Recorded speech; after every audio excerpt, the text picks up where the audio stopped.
Welcome to Kenton's videos. Enjoy the video. You start by opening Settings and navigating to Lock Screen, then Always on Display. Do it now. You need Device unlocked with your PIN or biometrics because some AOD options are gated for security. Once in AOD, locate the wallpaper or clock style entry. You'll see previews. Tap the wallpaper preview to enter the editor. Make sure to note whether the current wallpaper is system or third-party, because that changes the removal steps that follow. You're now in the wallpaper editor. Pick Default or None to strip the custom image immediately, then tap Apply. If the image came from a third-party app, open that app, find its Always on Display or lock screen permission, and revoke it before returning to Settings.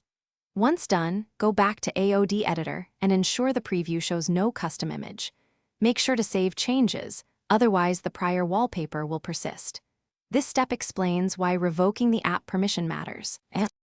Finish by tapping Apply and testing AOD with the screen off.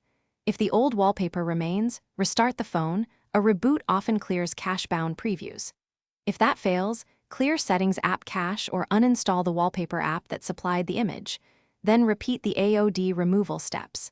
Make sure your One UI is up to date, because some bugs prevent changes from saving. If nothing works, perform a soft reset to reinitialize system services. That typically resolves. Thanks for watching. Consider subscribing if we helped you.